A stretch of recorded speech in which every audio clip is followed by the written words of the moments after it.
என் பேகுங்க. எங்கே இருக்கீங்க எல்லாரும்? கதவை திறந்து போட்டு எங்கே போனீங்க? ஆஃபீஸ்க்கு வேறு டைம் ஆயிடுச்சு. பாரு, ஃபேனை கூட அமுத்தலை. ஓ, இங்கே இருக்கியா? நான் ஒன்று உள்ளெல்லாம் தேடினேன். சரி, ஆஃபீஸ்க்கு டைம் ஆயிடுச்சு, போயிட்டு வரேன். என்னங்க, ஒரு நிமிஷம். ஆ, சொல்லுமா. பார்த்து பத்திரமா போயிட்டு வாங்க. ஆ, சரி சரி, எனக்கு ஆஃபீஸ்க்கு டைம் ஆயிடுச்சு, போயிட்டு வந்துடுறேன்.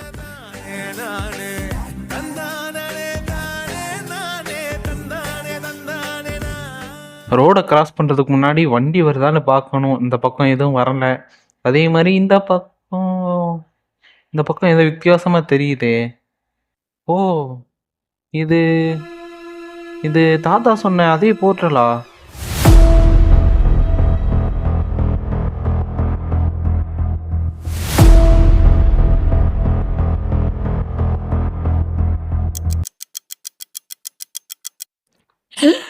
தாத்தா, என்னாச்சு? ஒன்றும் இல்லைப்பா, ஒரு சின்ன கெட்ட கனவு கண்டு பயந்துட்டேன். அதுதான், வேற ஒன்றும் இல்லை. நீங்க எப்பயுமே இதைத்தான் சொல்றீங்களே தவிர கனவு என்னன்னு சொல்ல மாட்டீங்களே. இது கனவா? இவ்வளோ பயப்படுற அளவுக்கு அப்படி என்னதான் கனவு கண்டீங்க? சொல்லுங்க. அது ஒரு போர்ட்டல். இதோ பாடுறா, போர்ட்டலாம். ஏமா, உனக்கு ஏதாவது போர்ட்டல் தெரியும்? எனக்கு ஒன்றும் தெரியலையே. எதை பற்றி பேசுறீங்க தாத்தா? தெரியலையேங்க, ஒருவேளை ஏதோ கற்பனையில பேசுறாரோ. அது உண்மையாவே நடக்கிற மாதிரி இருந்துச்சு. பக்கத்து தெருவில் ஒரு போர்ட்டல் ஒன்று உருவாயிருந்துச்சு. அந்த போர்ட்டலுக்குள்ள நான் போகும்போது என்னை எங்கேயோ இழுத்துட்டு போயிடுச்சு. இழுத்துட்டு போன இடத்துல யாருமே இல்லை, ஒரு நடுக்காடு.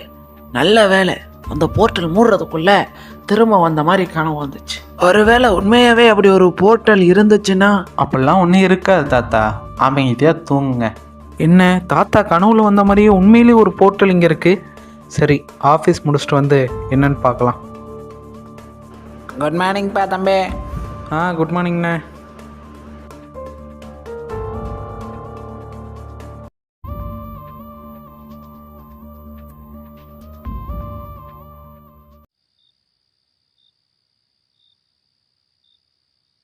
ரொம்ப டயர்டாக இருக்கு.